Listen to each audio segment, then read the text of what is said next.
Vous êtes qui, les étrangers? Vous venez d'où? Par les chemins d'Homère? Nous, on est des Français. On vient de l'Odyssée, on s'est fait dérouter. On est Français, en fait. Apparemment... On vient de l'Odyssée, puis on est paumé, mais apparemment ici c'est la guerre. C'est la guerre? Ah oui. Ça fait 10 ans que ça dure. Et vous n'êtes pas au courant? Bah si, bien sûr qu'on est au courant. Tiens, bah, bien sûr. Hein. Alors on est revenu dans l'Iliade? Dans l'Iliade. C'est ça? Oh là là. Bien. Allez-y, commencez. Commencez. Attends, je regarde, parce que moi sans Homère je commence pas, je peux pas. Mais il n'est pas là. Il n'existe toujours pas. Oui, mais moi j'ai aucune connexion, j'ai pas de réseau. Alors pas de muse, pas de musique. Il faut qu'il trouve le réseau. Ah. Moi, je peux aider? T'es qui, toi? Un compositeur. Un compositeur. Ah, pas un auteur, j'espère, hein? Non, un compositeur. Un auteur ne peut pas remplacer Homère. Non, un compositeur. Quelqu'un qui met ensemble pour que ça sonne. Il m'en semble quoi? Des sons, des bruits, des silences, des gestes, des mots. Ça. Bon, c'est pas mal, ça colle. Hein? D'ailleurs, mais ils le savent sans doute que Homéros, ça veut dire celui qui met ensemble, en fait. C'est la meilleure interprétation du mot. Tu veux bien nous faire démarrer, alors?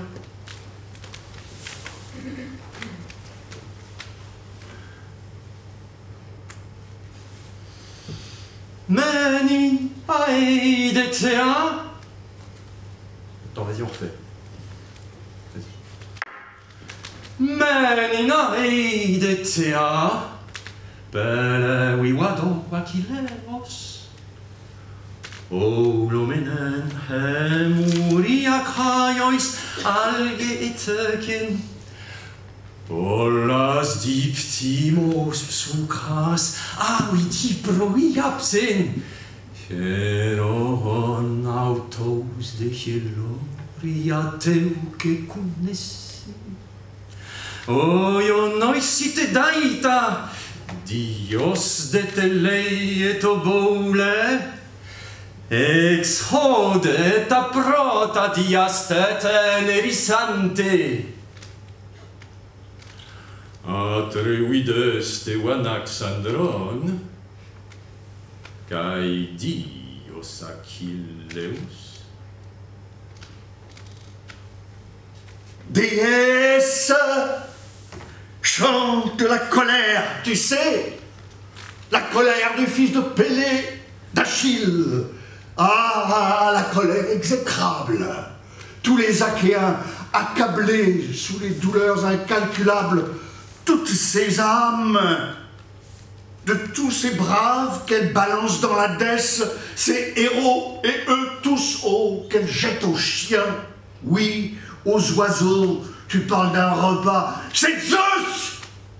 Voilà comment il a voulu que ça finisse. Dios de telei et oboule. Dès l'instant même où la querelle éclate entre les deux héros, le fils d'Atrée, bien sûr, le maître des guerriers et notre dieu de gloire, Achille. Tistas foite, on eridixune que maquestai. Mais c'est de là lequel des dieux, alors, les a brouillés à mort comme ça? Leto Skaidios Ouios, c'est le fils de Leto et de Zeus. Ogar Basile Wikoloteis, c'est lui évidemment dont la rage contre le roi déchaîne cette horreur de peste sur l'armée. No sonanastratonor sekaken, ole conto de la oi. Sur les guerriers, regardez-les crever. Tout ça parce que l'autre est allé s'en prendre à Chrysès, son prêtre, et le déshonorer. Vous vous rappelez? Qui ça l'autre? Atrevides, le fils d'Atrée, bien sûr. Rappelle-moi. Ogarel te toas epinera sacrario.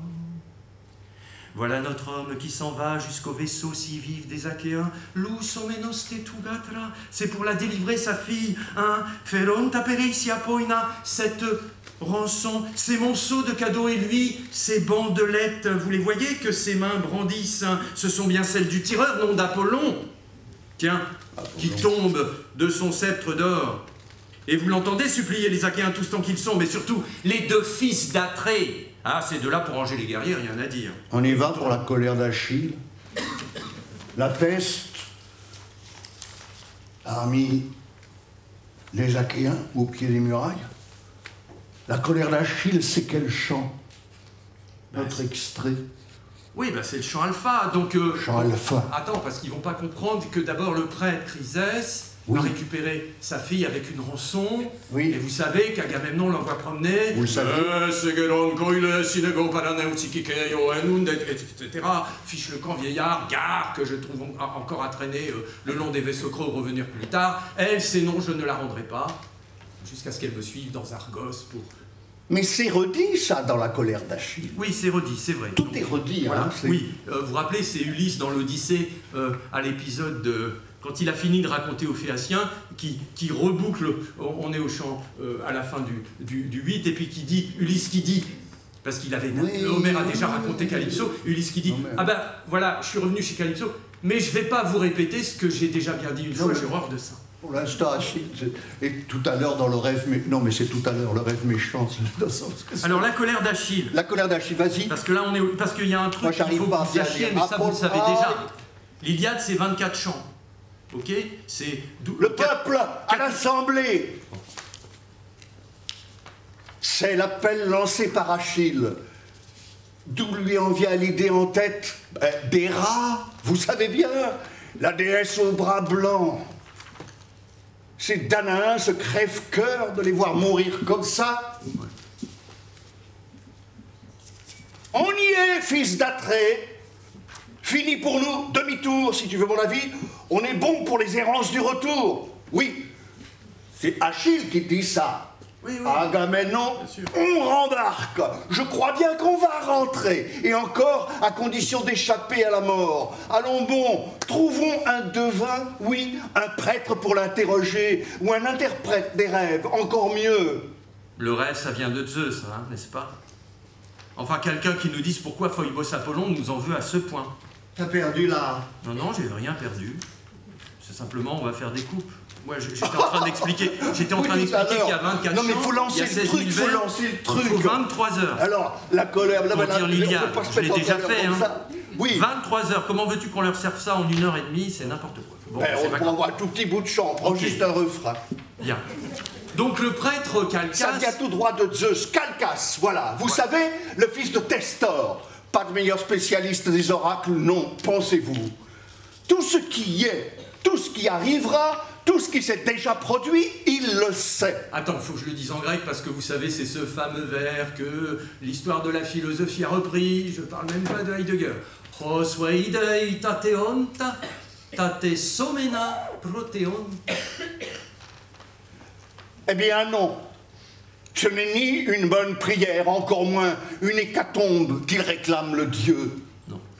Non, c'est à cause de son prêtre. Vous savez, cet outrage, cet affront qu'il vient d'essuyer d'Agamemnon, refuser de lui rendre sa fille, d'accepter de lui la rançon, vous l'avez là, la cause des douleurs qu'il inflige à coups de flèche, notre archer, et pas de raison qu'il s'arrête. Oh non, pas avant la restitution de la jeune fille. Quels yeux vifs à son père, évidemment, sans rançon ni contrepartie, et l'accomplissement d'une hécatombe réglementaire. Alors oui, à ces conditions, nous pourrons l'adoucir, croyez-moi, le toucher. Alors évidemment, celui qui se lève, c'est Agamemnon, il est furax. Ça y est, il a parlé, Achille. Il se rassoit, alors se lève, regardez, le héros, oui, le fils d'Atrée, le grand, le puissant Agamemnon. Ça hargne. Vous l'imaginez, non? Alors là, il y a un romantique allemand qui s'appelle Lénao, que vous connaissez peut-être, et alors lui, c'était dans la veine romantique déprimée, et il était fasciné par l'expression « Meneos de megat renesam fimelainai pim planto ». ce que j'ai traduit par il bout à l'intérieur, sentez ce noir tout autour qui l'envahit.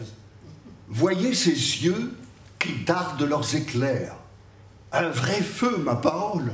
Manticaco! Prophète de malheur! Au popo te moito creuonei pas! Rien, tu ne m'as jamais rien prédit de bien. Alors te revoilà au milieu des Danaens, à jouer les oracles, à pérorer sentencieusement que si l'archer les accable de douleur, oui, c'est de ma faute, parce que moi, contre cette fille, Chryséis, la rançon magnifique, je n'en ai pas voulu. Non, puisque c'est chez moi que je veux me la garder. Et alors, si je la préfère à Clytemnestre, à ma femme légitime, avec tout ça, malgré tout, je veux bien la rendre, oui, si ça vaut mieux, mais dépêchez-vous alors de me revaloir l'appareil. Vous entendez que je ne reste pas le seul Argien sans son cadeau. Ce serait proprement scandaleux.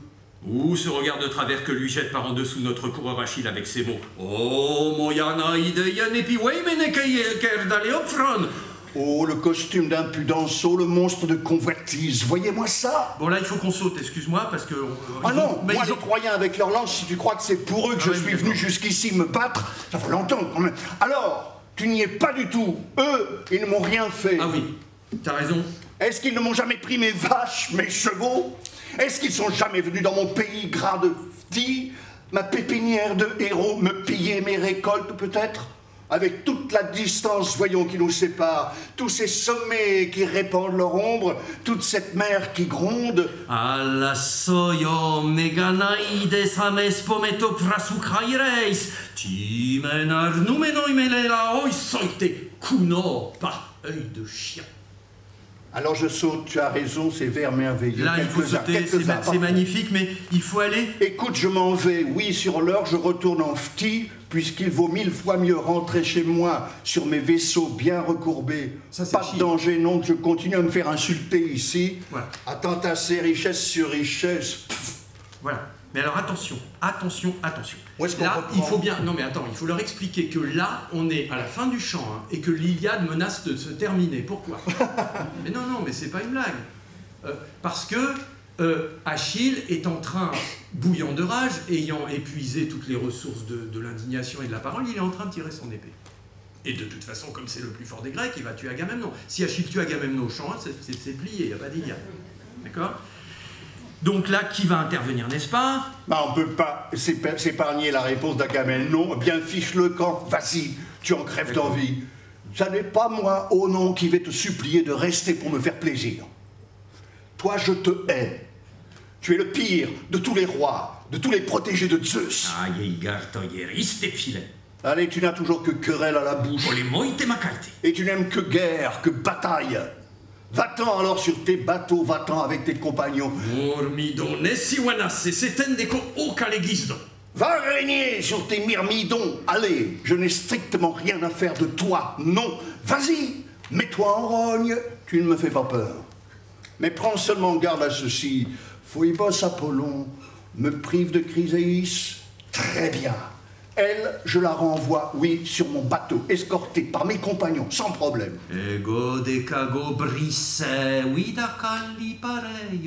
Mais tu vas me voir venir emmener Briséis et joue son bel à elle aussi. Comme ça, tu vas comprendre ma supériorité. Ma supériorité sur toi, n'est-ce pas? Même tarif pour quiconque se pique de me parler sur ce ton et de se mesurer à moi. Alors c'est là qu'Achille va-t-il tirer son épée, dit Homère, jusqu'à la pointe, là, le long de sa cuisse, faire se lever l'assemblée et massacrer le fils d'Atrée. Oh, ou bien calmer cette colère, retenir les assauts de son cœur. Il tire du Il en est là, à retourner ses éventualités dans son esprit, dans son cœur. Oh, ça y est! Il tire du fourreau la grande épée, regardez! Elle t'est d'Athènes! Oh, tiens! La voilà tombée du ciel. Oranoten. Vous la voyez? Notre déesse, debout derrière le fils de Pélée. Le prendre par sa blonde chevelure. Oh, elle ne s'est montrée qu'à lui, bien sûr. Oh. Personne d'autre ne l'a vue. Oh, stupéfaction d'Achille qui se retourne, évidemment. Et ça y est, Il la reconnaît. C'est pas la Athéna. C'est pas la Athéna. Tototom. Mais qu'est-ce que tu viens faire ici, fille de Zeus, à l'égide? Tu veux être témoin des excès d'Agamemnon, c'est ça? Du fils d'Atrée? Alors écoute-moi bien, je te dis ce qui va s'accomplir. Tu sais où vont bientôt le mener ces outrecuidances? À la mort. Voici, écoutez bien, la réponse de la déesse Athéna, la chouette aux grands yeux. El tonego pausu satoson menos. Oui, tu vois, je suis venu moi-même pour arrêter ta rage, pour que tu m'obéisses. Ouranoten. De là-haut, regarde, du ciel. Allagele geridos. Alors ça suffit, laisse tomber cette querelle. Mais dexit foselke okeri. Ta main, allez, rentre-moi cette épée. Alletoi wepesin menoneidisonos esetaiper. Choisis plutôt de te défouler en paroles. Oui, vas-y, dis-lui ces 4 vérités. Autrement dit, qu'est-ce que l'Iliade d'Homère? C'est un défouloir en paroles. Vous comprendrez d'ailleurs pourquoi je me suis évidemment permis pas mal d'outrances. Parce que sans ces outrances verbales qui sont censées monter, parce qu'il faut faire monter la mayonnaise pendant 24 chants, sans ces outrances verbales qui montent, eh bien, on ne peut pas accomplir le souhait d'Athéna. Il a raison. On finit par se foutre sur la gueule, c'est normal. Okay. Réponse instantanée d'Achille, notre champion de course à pied. Si vous y mettez à deux, pas moyen déesse de ne pas se conformer à vos paroles, même avec un cœur bouillant de colère. Et il vaut mieux le faire. Ah tiens, ça y est, sur ces mots, vous voyez sa main s'arrêter, s'appesantir sur la poignée d'argent. Ah, zip! Et renfoncer dans son fourreau sa grande épée. Non, il n'a pas désobéi à l'injonction d'Athéna. La voilà repartie vers l'Olympe. Là, on pourrait faire la coupe là, mais ce serait se priver. Là, on peut pas. Il faut quand même que l'on leur donne. Bah oui, le défoulement en parole, il commence là. Pardon, c'est un moment très grave où le fils de Pélée, allez, il repart à la charge, mais maintenant à coup d'insulte. Alors, Sakava, tu t'es vu? Laisse-moi le grec. Pardon. Laisse-moi le grec et vas-y. Oinobares, kunosom matekon, gradiende la foyo. Alors, Sakava, tu t'es vu? Cet œil de chien, ce cœur de biche. Toi, te mettre la cuirasse pour mener ton peuple au combat? Pff, jamais. Toi, partir en embuscade avec la fine fleur des Achéens? Sans aucun danger, pas capable. Voyons, trop la frousse, hein? C'est la mort, ça, pas vrai? Pensez-vous, c'est tellement mieux de parcourir l'immense champ des Achéens pour aller dépouiller de son bien, le premier à tenir la tête, à tenir tête. Demoboros Basileus. Sale roi, bouffeur de ton peuple. Et payo tidano ici wanasis. Tous des moins que rien, vraiment, ces gens sur qui tu règnes. Sinon, crois-moi, fils d'Atrée, aujourd'hui, là, ce serait bien ta dernière ignominie. Alors, mets-toi bien dans le crâne ce que je m'en vais te dire, j'en fais le grand serment. Potakileos potehix etai huia sakraion sumpantas, totedo tidunes e aiaknumenos per kraismein, eutan pollo iupfectoras androphonoio, tneis contes piptos. Achille, un jour viendra, tu vas voir, où les Achéens vont cruellement le regretter, tous tant qu'ils sont. Et ce jour-là, tu vas souffrir. Et tu ne pourras rien pour eux. Non, pour tous ceux que le massacreur de soldats Hector, oui, va tuer. Je t'assure, ça va tomber. Et toi, tu n'auras plus qu'à te déchirer dedans le cœur. De rage. De lui avoir piétiné son honneur, à lui, le meilleur des Achéens. Ça y est, c'est dit, c'est le fils de Pélée. Là, il balance le sceptre par terre, regardez tout constellé de clous d'or, avant de se rasseoir enfin. Bon. Et donc on peut aborder le chant 2 alors. Oh tiens, les enfants, voici un bien gros livre qui contient de si belles histoires. J'ouvre au chant 2, on y voit des personnages merveilleux. Les dieux. Oui, regardez les dieux autant que les hommes. Là, les crinières de leurs casques, tout le monde dort, toute toute la nuit, mais pas Zeus. Lui, non, impossible de fermer l'œil. C'est qu'il se creuse la tête, rappelez-vous, pour trouver comment honorer Achille moyennant un beau massacre d'Achéens près des vaisseaux. Ça y est. Voilà le parti que son cœur juge le meilleur, le rêve ravageur. Voici l'histoire du rêve ravageur. Oh, los oneiros. C'est ça. L'envoyé contre le fils d'Atrée, Agamemnon, le rêve ravageur. Écoutez l'ordre qu'il lui donne comme ça. Allez, méchant rêve, va donc au bon vaisseau des Achéens, oui, jusqu'au pavillon d'Agamemnon, tu sais, le fils d'Atrée. Va lui rapporter mot pour mot ce que je lui ordonne. Dis-lui de faire mettre l'armure à ces Achéens, aux cheveux longs, sans perdre un instant. Tu m'entends? Ça y est, c'est le moment de la prendre avec ses bonnes rues, la cité des Troyens.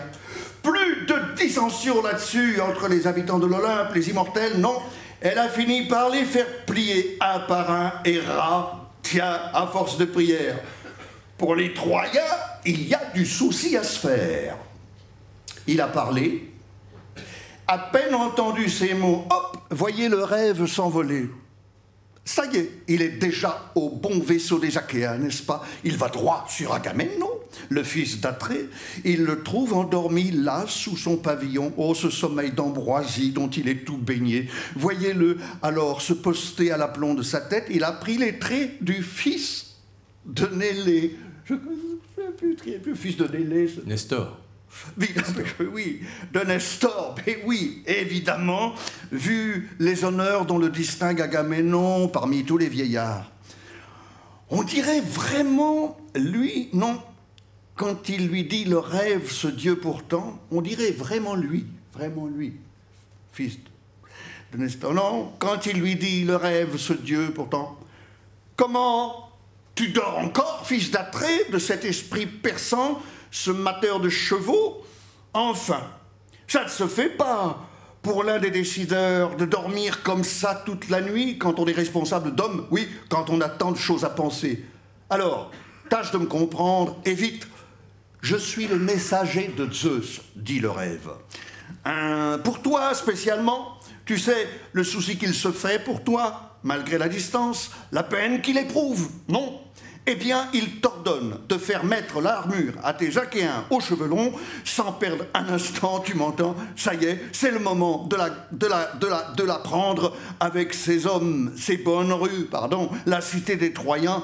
Plus de dissension là-dessus entre les habitants de l'Olympe, les immortels, c'est bon.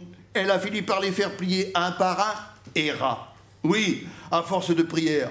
Pour les Troyens, il y a du souci à se faire. Décision de Zeus. Tu as bien retenu, n'est-ce pas? Tu ne vas rien oublier, hein, quand le miel du sommeil va te quitter alors? À peine dit. Voyez, il est déjà parti, laissant en plan notre héros, le cœur à échafauder des plans qui ne risquent pas d'aboutir. Oh non, Zeus a bien préparé son coup. C'est qu'il y croit, voyez-vous. Il va la prendre aujourd'hui, la cité de Priam, l'imbécile qui ne sait pas un traître mot des plans de Zeus. Vous voulez savoir? Souffrance. Encore et toujours. Oui, gémissement. Voilà ce qu'il leur prépare aux Troyens comme aux Danaens pour les mater dans la mêlée. Ça y est, fini de dormir, le voilà réveillé. Oh, ce halo sonore, c'est la voix de Dieu. Zeus.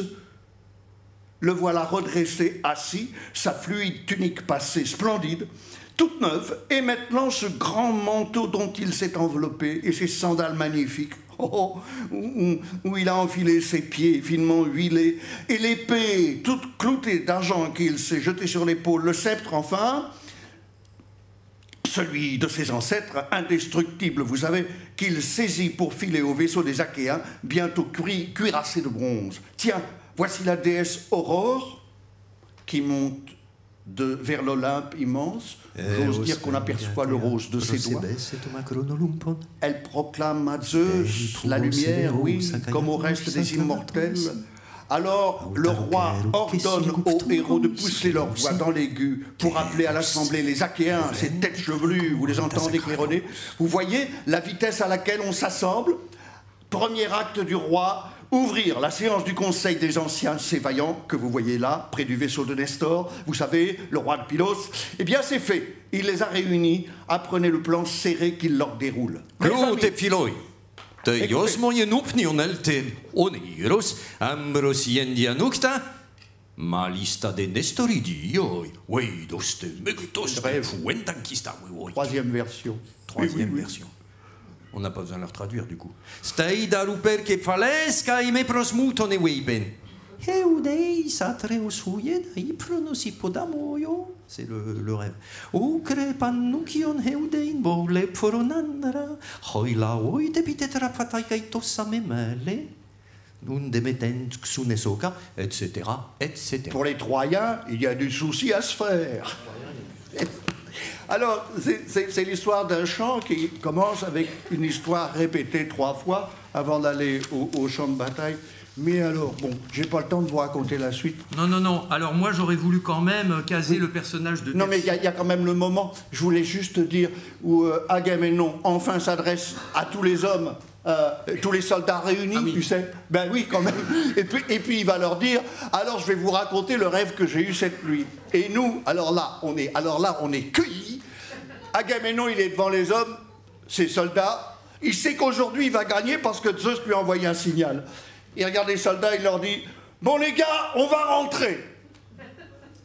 Je pense qu'on a perdu trop d'hommes, trop de force, etc. » Il va réussir à retourner la situation à un moment où les hommes ont dit « Ah ben non, après tout ce qu'on a sacrifié, on ne peut pas partir. Avec toi, avec toi, avec toi. » Non mais quoi, il est aussi rusé qu'Ulysse?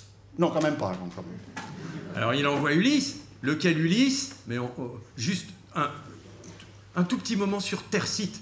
Parce que vous savez, il y a quand même un protestataire en chef, un vrai syndicaliste, ici dans l'Iliade, qui est Thersites. Et ce Thersites, il a l'habitude, il est moche comme tout. Voilà comment Homère le décrit. Bon, je fais pas d'inférence sur... Il dit ça. Bon, tout le monde est assis. Ouf, on a réussi à les maintenir en place. En fait, tous les types veulent partir quand même. Ils se disent, bon, bah, après tout, si le chef dit on rentre à la maison, ça fait 10 ans qu'on attend. Tous, non, pas Thersites. Lui, vous l'avez là tout seul qui continue ses vociférations à tort et à travers. Ah ça, vous parlez s'il en connaît des insanités. Tiens, son esprit en a à revendre. Vous trouvez ça correct, vraiment, d'aller chercher querelle au roi? Tout ça pour se croire drôle, pensez-vous, auprès des Achéens, n'importe quoi. Le pire des hommes venus sous Ilion, ma parole, voilà le type. Vous voulez son portrait? Il traîne la patte, vu qu'il est boiteux d'un pied. Il a les 2 épaules toutes bossues, complètement rentrées dans la poitrine. Mettez là-dessus un crâne tout pointu, avec 3 poils à peine sur le caillou. Après ça, s'il n'est pas le plus haï d'Achille, oui, et d'Ulysse, avec tout le mal qu'il leur veut. Mais pour l'instant, c'est contre notre dieu d'Agamemnon qu'il crache à tue-tête ses insultes. Très rapidement, les insultes. Ils sont tous furax dans l'Iliade. Vous avez compris ça. Ils sont tous en colère. C'est pas la colère d'Achille, l'Iliade. C'est la colère généralisée. Les dieux sont en colère. Pourquoi? Parce qu'ils sont frustrés, les dieux. Ils ne sont pas frustrés de la vie, puisque eux, ils ont normalement l'éternité. Mais ils s'ennuient, mais ils sont jaloux, mais ils sont addicts à ce spectacle des hommes qu'ils n'arrivent d'ailleurs pas à gérer. Et les hommes, ils sont doublement en colère. Parce qu'ils vont mourir, et parce qu'en attendant, on les emmerde, parce qu'on ne les laisse pas faire ce qu'ils voudraient du peu de vie qu'il leur reste. C'est ça, l'Iliade, quand même. C'est ça, c'est pas autre chose. Thersites. Et dis donc, le fils d'Atrée, encore à râler alors? Toujours à réclamer? Tu n'as peut-être pas assez de bronze sous tes pavillons, ma parole? Assez de femmes, là, chez toi? Et regardez, du meilleur choix. Tiens, celle que nous, les Achéens, pas vrai, toi le premier, nous te donnons, hein, à la première cité que nous prenons. Alors une jeunesse, c'est ça que tu veux comme femme, pour coucher avec elle, pas vrai? Te la garder pour toi tout seul. Ah, mais ça n'est pas beau du tout, ça, qu'un chef entasse pareille calamité sur les fils des Achéens. Oui, tas de fruits pourris, bande de chiffres molles. Regardez-moi ces Achéennes finies, les Achéens alors. Allez en bateau, tout le monde, retour à la maison. Et lui, laissons-le là, oui, à 3, digérer tout son butin. Tant pis, qu'il pige un peu, si oui ou non. Il a besoin de nous pour lui donner un coup de main, non mais... Achille maintenant, vous le croyez? Achille qui le vaut 100 fois, oui, c'est lui qui l'est allé déshonorer en lui prenant sa part. Pour se la garder, si ça n'est pas du vol, ça, faut croire qu'il n'a pas un brin de colère au cœur, notre Achille, non? Cool, laisse béton, sinon fiston d'Atrée, aujourd'hui, je t'assure, tu en serais à ta dernière injure. Ouais. Ok. Pause. Alors là, je suis dans mon petit bureau. Oui, je me dis qu'on peut faire une pause parce que il y a évidemment des tas de scènes de bataille à décrire, mais non, c'est on va déjà faire une coupe sauvage. La dolomite, on ne garde pas la dolomite. Non, on ne peut pas garder la Dolonie. Très bien. Alors dans ce cas-là, je fais mon invocation au Dieu. Patrick, si tu m'entends, voici l'aurore, fille de la nue. On aperçoit les roses de ses doigts. Et là, tu as la lumière qui bascule sur le Francesca. Voilà, c'est Quelle invocation. Ah, quel succès. Bon. Alors, parce que Homère n'existe pas. Parce que Homère, polyforme, protéiforme, n'est pas un auteur. Parce que son épopée est dans une langue qui n'a jamais été parlée. Parce que le texte fixé par écrit, 600 avant Jésus-Christ, par là, eh bien, c'est une version parmi tant d'autres. Peut-être pas la meilleure. Rapiécée, sûrement, lacunaire. Et puis parce qu'il y a plein de sédimentation, de stratification, plein d'imaginaires qui sont là, quand même. Jusqu'à Troy, 2004. Brad Pitt. C'est pas le meilleur. Peu importe. Ils sont tous bons. Oui. Toutes les séries B, si tu veux qu'on commence là à polémiquer déjà non, sur les adaptations de l'Odyssée de l'Israël. Non, mais donc, d'accord, Homère. Pour toutes ces raisons, viens Jacques, viens toi aussi. Pour toutes ces raisons, je déclare l'épopée homérique œuvre ouverte. Bon. C'est pas aussi bien que les Jeux Olympiques, mais c'était une ouverture quand même. Bon. Alors, donc, et puisque c'est une œuvre ouverte, Emmanuel, et qui est apte à toutes les transformations, transpositions, interprétations, renouvellement, voilà.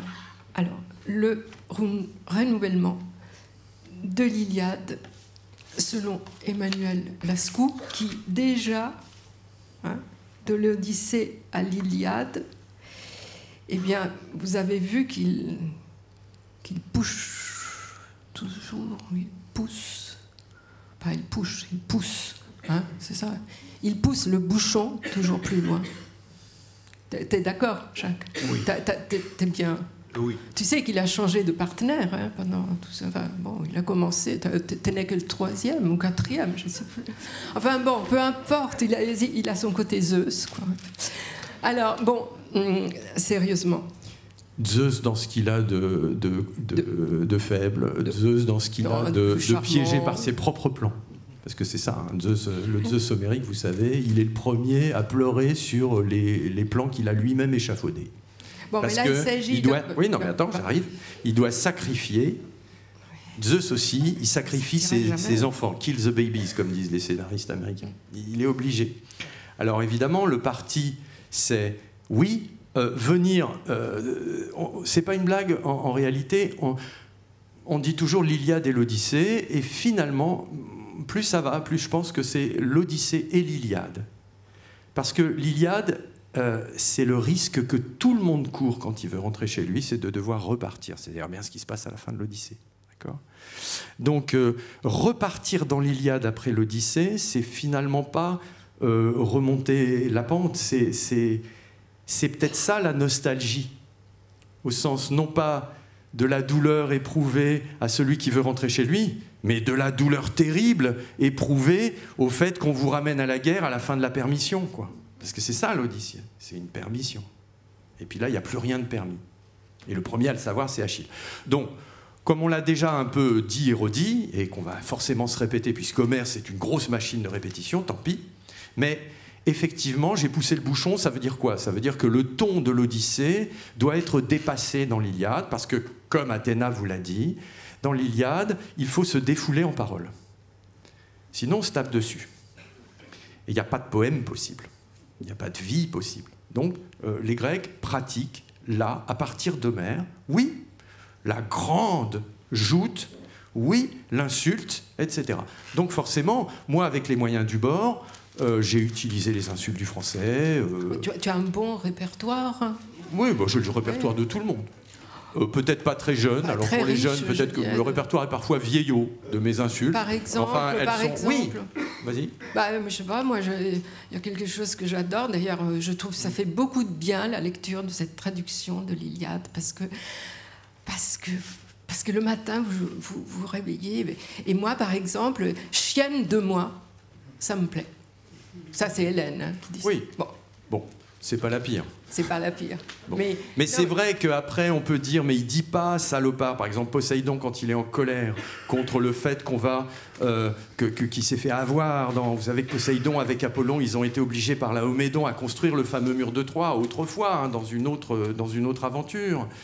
Et c'est vrai qu'à un moment donné, il explose tellement Poséidon. Et comme on avance dans l'Iliade, ben, il fallait ménager la dose d'insultes.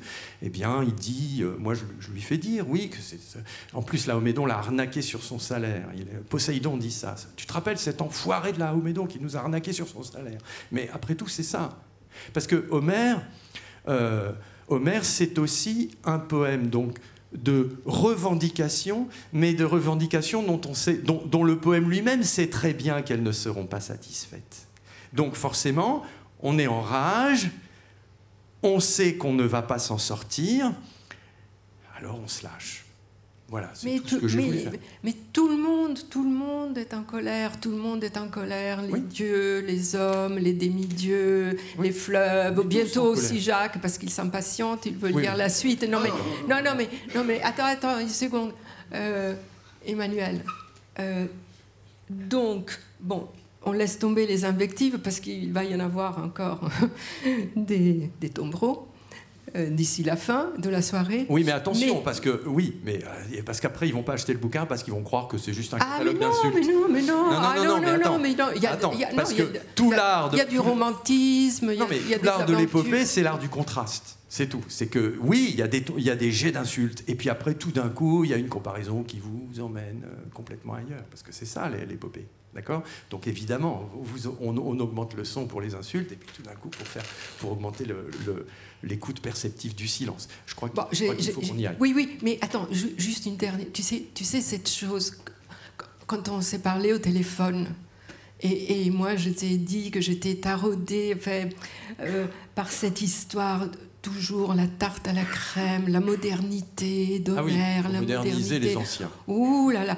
Et là, ça me plaît pas du tout, ça. Et toi, tu as eu un mot qui m'a vraiment fait plaisir. Tu nous le redis, là? Tu te souviens pas de moi, mais c'est l'idée. C'est pas. Non, mais ce que je veux dire, c'est que les anciens, on n'a pas besoin. On n'a pas besoin de moderniser les anciens. Il faut juste comprendre que nous ne sommes pas modernes par rapport aux anciens, mais c'est nous qui devons devenir anciens. C'est tout. Bon, c'est à peu près ça. À peu près ça. Enfin, non. Mais non, c'était plus percutant, plus incisif. Allez-y, préparez-vous. Ce ne sont pas... Les anciens nous modernisent. Les anciens nous modernisent. C'est nous qui sommes les anciens. Voilà. C'est à nous de redevenir anciens. C'est pas aux anciens de devenir modernes. Bon, alors, allez-y. On peut le dire comme ça. Okay. Alors, Martin, c'est pour préparer. Oui.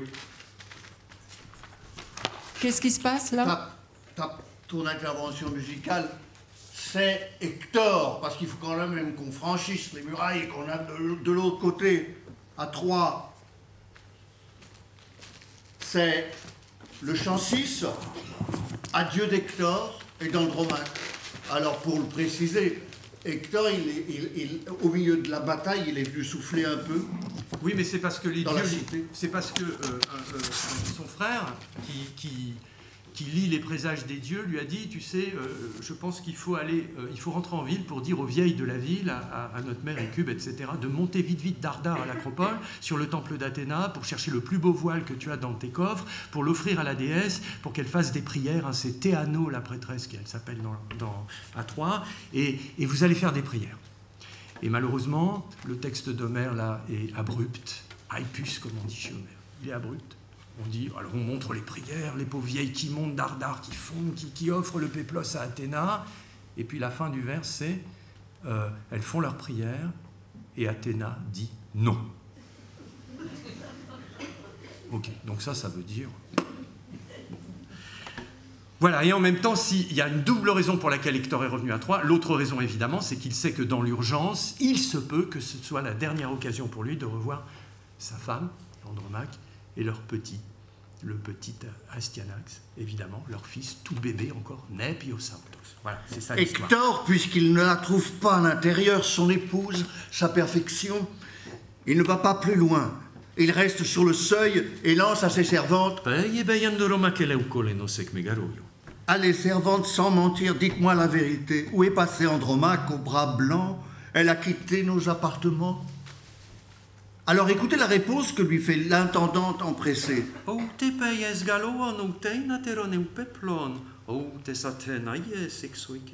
Ce n'est pas chez tes sœurs, en effet, ni tes belles-sœurs aux belles robes, ni au temple d'Athéna qu'elle est allée, non. Sur le grand mur d'Ilion, c'est là qu'elle est partie, oui.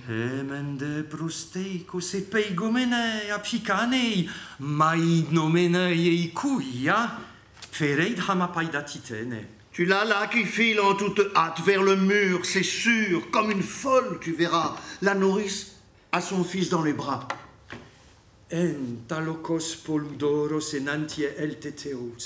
Oh la voilà son épouse qui lui a tant coûté. C'est elle qui court à sa rencontre.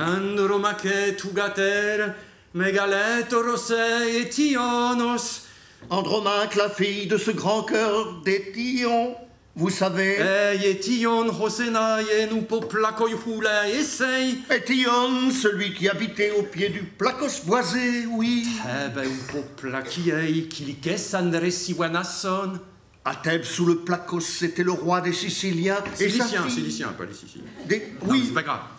Mais moi, il y a un petit air de vendetta. Ouais, c'est vrai que t'as vraiment la tenue. D'accord. C'était le roi des Ciliciens et sa fille, oui, qui lui gardait ses lunettes précieusement, sa fille, qui est sa femme à notre Hector tout cuirassé de bronze.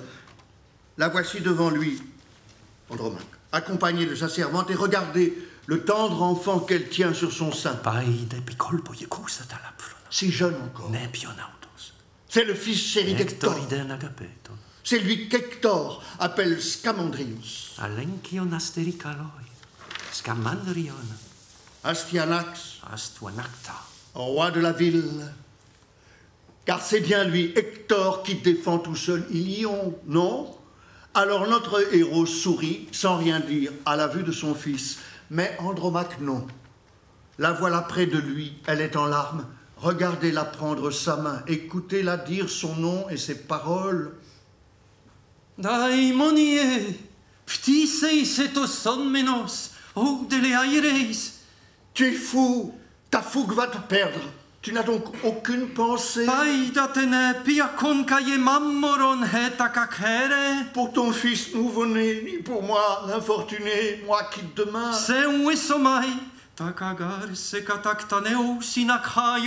Serait ta veuve. Tu vas voir. Ils auront au fait de te tuer, oui, les Achéens. Quand ils tomberont tous sur toi et moi, je ferai mieux, tiens.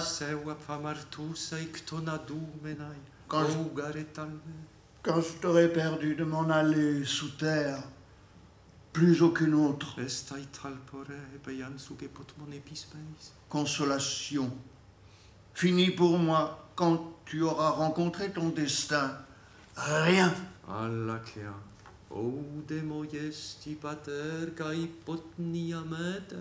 Rien que le chagrin. Tu sais bien que je n'ai plus ni père ni mère vénérée.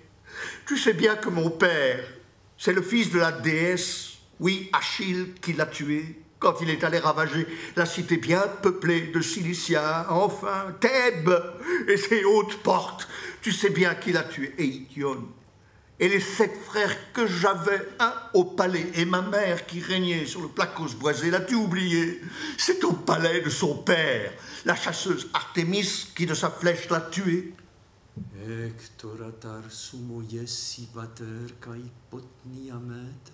Oh, Hector, tu vois, c'est toi mon père. Toi, ma mère adorée.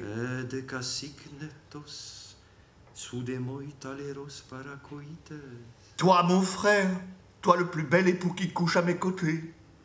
Alors pitié, je t'en supplie, reste ici, oui, sur le rempart. Ne va pas faire de ta femme une veuve, non, ni de ton fils un orphelin. Il lui répond alors, son grand Hector au casque étincelant. Moi aussi, tout cela me fait tant de soucis, ma chérie. Mais vraiment, tu te figures quelle honte devant les Troyens et les Troyennes aux longues traînes, si je me tiens comme un lâche à l'écart de la guerre?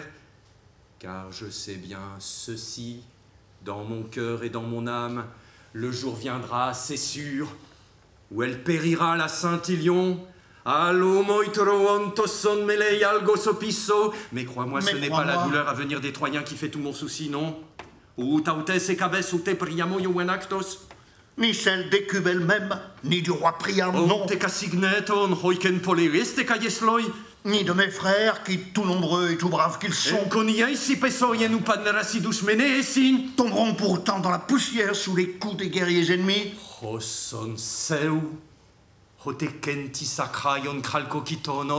Non, c'est toi, oui, c'est ta douleur, ô quand un Achéen tout cuirassé de bronze t'emmènera malgré tes larmes et t'arrachera le jour de ta liberté. Oh, que la terre recouvre mon cadavre, oh oui, avant de t'entendre hurler, avant de te voir emmener. Il a fini, il se penche vers son enfant, Hector l'éclatant. Mais aussitôt, regardez, l'enfant recule et dans le sein de sa nourrice aux belles hanches, il se blottit, oui, écoutez son cri de terreur, à la vue de son père chéri, tout tremblant devant le bronze et le panache en crin de cheval, oh, qu'il voit là-haut se balancer, ça lui fait peur au sommet du casque. Ah, son père chéri, sa mère adorée d'éclater de rire, vous entendez? Immédiatement, l'éclatant Hector retire son casque de sa tête, vous pensez, et le pose, voyez, rutilant, par terre, là. Maintenant, son fils chéri le couvre de baisers, il le brandit à bout de bras, et crie à Zeus et aux autres dieux dans sa prière. Ah, Zeus et vous autres dieux, écoutez, faites donc que ce fils, qui est le mien, oui, se montre mon égal en bravoure parmi les Troyens, mon égal en force tient et en courage, et qu'il règne en maître sur Ilion.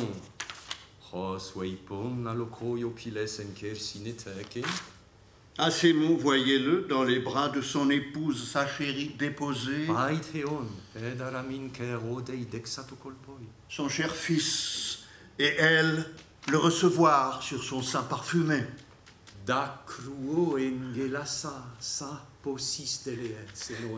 Elle rit dans ses larmes, et à la voir comme il a pitié son époux. Alors, il lui prend la main, la nomme et lui déclare: Ma pauvre folle, cesse de me meurtrir le cœur comme ça. Non, personne, crois-moi, ne peut me projeter dans l'Hadès sans un arrêt du sort, mais personne non plus, je le sais bien, n'échappe à son destin, ni méchant, ni bon, c'est vrai, du jour où il est né. Ça y est, il a fini. Il ramasse son casque, l'éclatant Hector, son casque à la queue de cheval, son épouse adorée. Tenez, elle a déjà regagné la maison, sans cesser de jeter des regards en arrière et de verser toutes les larmes de son corps.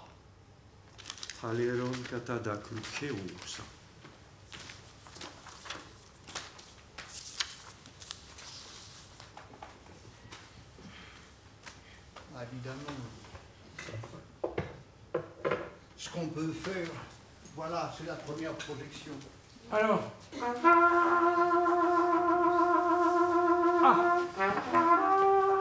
Petite leçon de grec, n'est-ce pas? Allez, tous ensemble.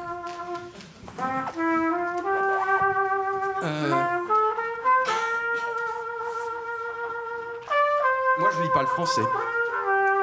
Martin, tu lis le français? Vous savez, dans le ciel, quand les astres tout autour de la lune éclatante... Alors, si vous lisez pas le grec, on va lire ma transcription. On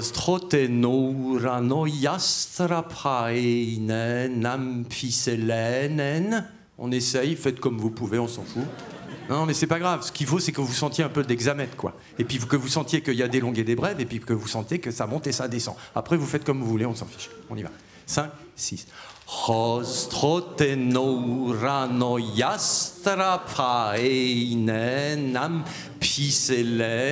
Martin. dévoilent leur splendeur distincte dans les terres, pures du moindre vent.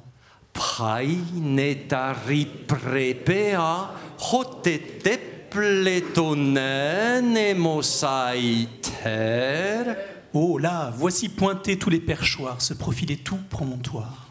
Et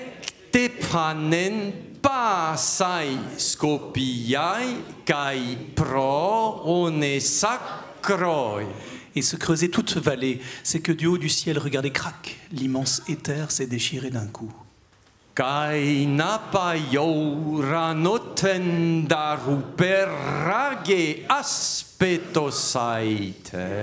On voit tous les astres, oui, cette joie au cœur du berger, vous la sentez? Panta de weideta jastra gegete dete prenapoi men. Adesso bisogna andare in Italia, perché senza gli italiani, senza il Rinascimento, non si potrebbe mai fare quello che facciamo oggi, non si potrebbe mai leggere Omero. Niente. Dunque ti lascio. Mai. Ti lascio dire, mai. Mai. La luce delle stelle, ora impassibili, era più misteriosa sulla terra, infinitamente deserta. Una più vasta patria il destino ci aveva dato, un più dolce calor naturale era nel mistero della terra, selvaggia e buona. Ora assopito io seguivo degli echi di un'emozione meravigliosa, echi di vibrazioni sempre più lontane, finché pure con gli echi l'emozione meravigliosa si spense.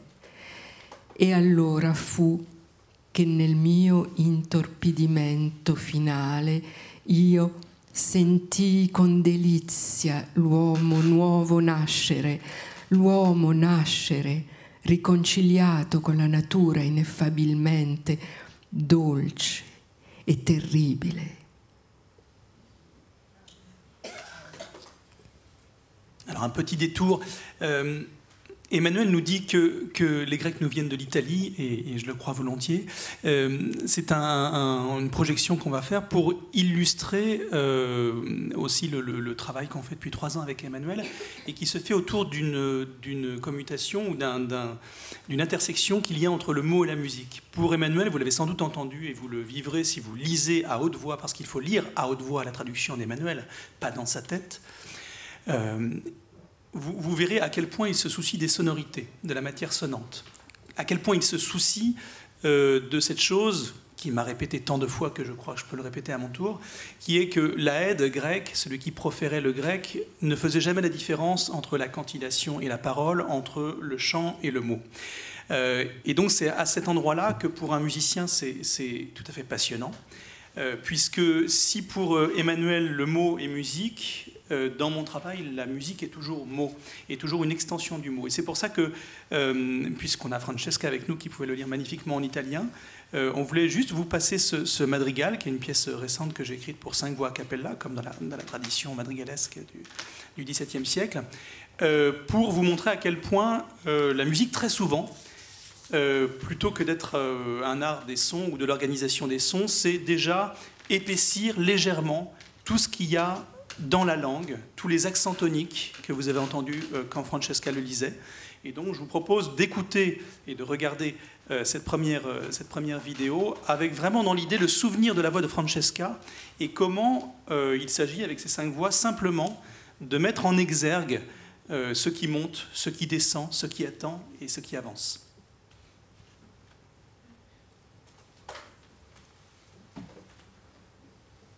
La luce delle stelle ora impassibili e rapido misteriosa sulla terra infinitamente deserta una più vasta patria il destino ci aveva dato.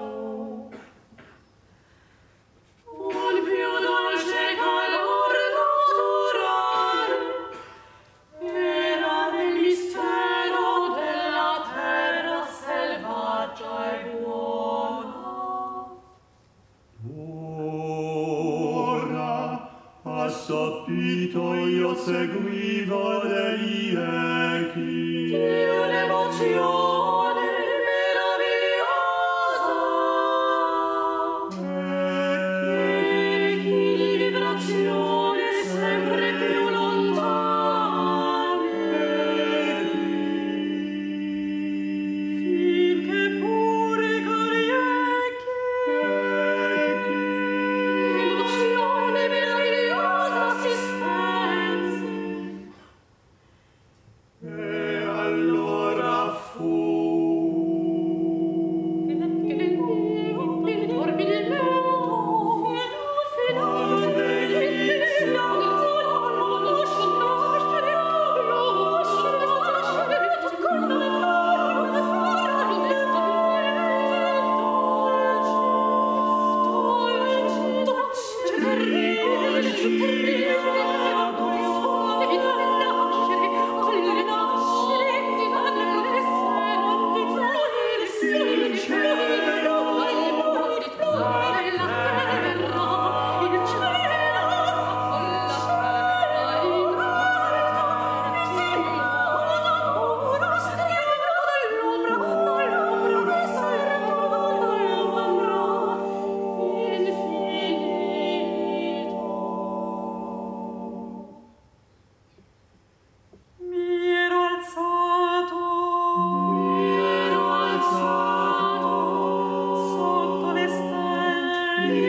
sulla terra infinitamente deserta e misteriosa.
Très bien.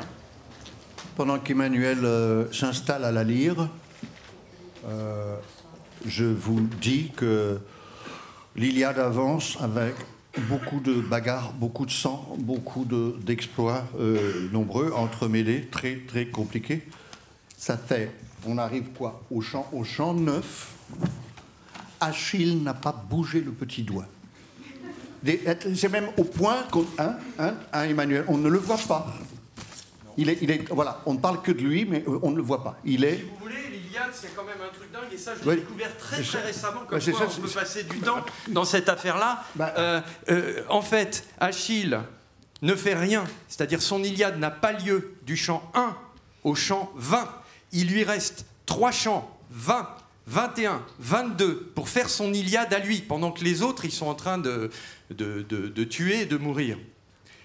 Et pendant ces 3 chants, figurez-vous, et ça c'est en préparant le travail de découpage, j'ai commencé à compter les noms des premières victimes d'Achille. Savez-vous combien il tue de personnages en 2 chants avant qu'au 22 il tue Hector? Parce qu'au 22 il ne tue qu'Hector. C'est le but du jeu de l'Iliade, c'est d'arriver au grand duel. Eh bien, figurez-vous qu'il en tue 23. J'avais jamais vu ça. Et modestement, je ne l'ai pas beaucoup lu, ça. Autrement dit, il y a 24 chants dans l'Iliade. Achille rattrape son Iliade en 23 morts sur 2 chants. Voilà. Et le 24e, c'est le chant 22. Alors, Hector. au champ 9, Homère, avec l'entremise d'Ulysse, d'Ajax, sous les conseils d'Agamemnon, fait une ambassade à Achille pour lui proposer de rentrer dans l'action quand même.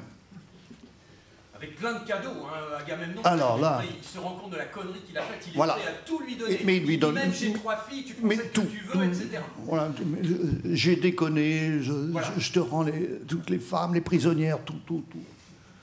Alors donc, Ulysse et Ajax, ça décape. Hein. Ça y est, les voilà déjà au pavillon, regardez, au vaisseau des Myrmidons.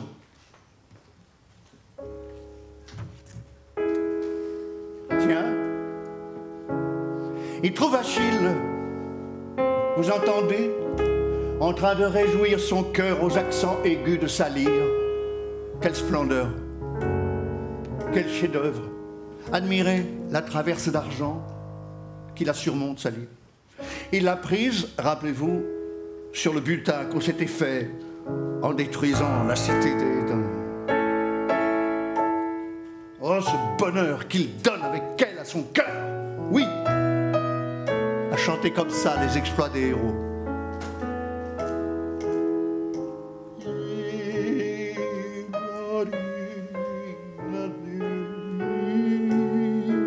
Il a en face de lui constaté que Patrocle, tout seul, qui se tient silencieux, il attend, le descendant d'Éaque, il attend qu'il ait fini son chant.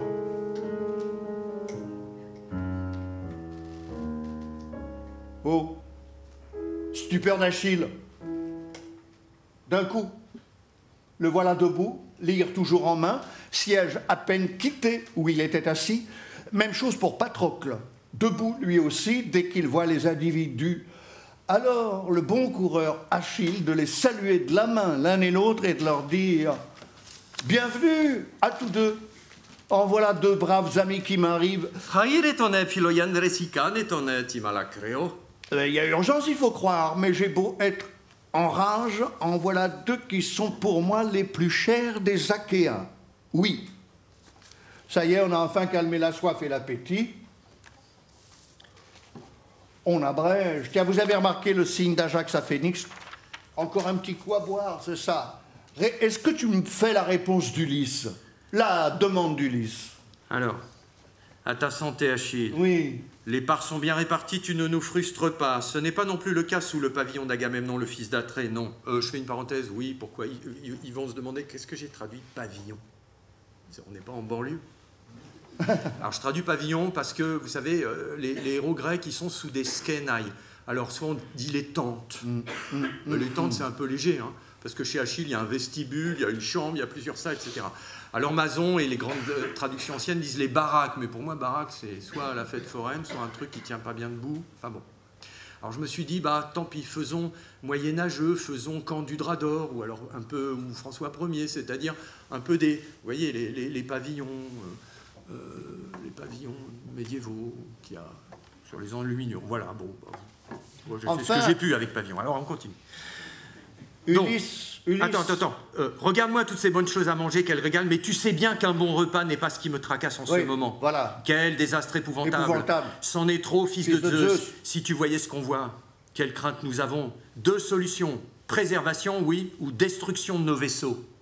À moins que toi, Ta tu bravoure, réendosses n'est-ce pas? ta bravoure. N'est-ce pas? Voilà. Alors, voici la réponse qu'il s'attire de notre bon coureur Achille. Tu veux le faire en... Envoie ça. La réponse en grec.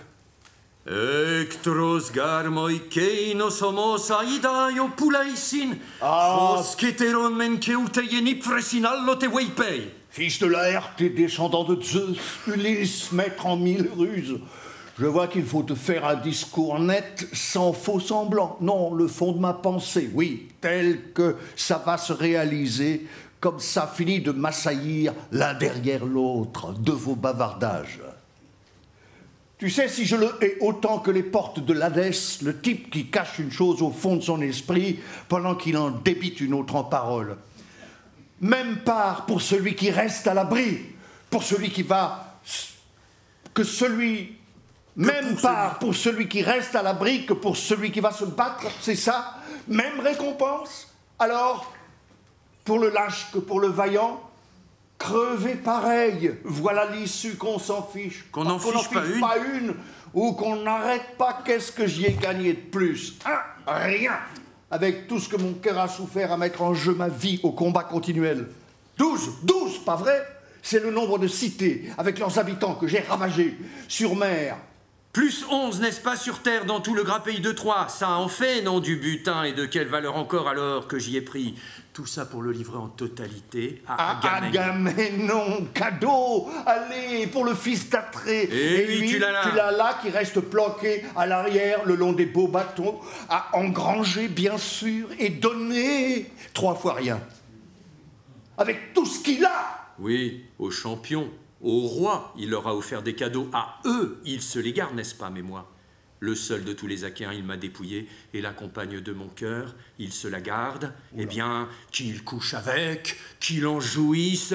Mais qu'est-ce qu'ils sont allés faire d'aller se battre avec les Troyens? Je te demande un peu, les Argiens. Qu'est-ce qu'il est allé rassembler, conduire jusqu'ici pareille armée? Le fils d'Atrée, ça n'est pas peut-être pour les beaux cheveux d'Hélène? Par hasard.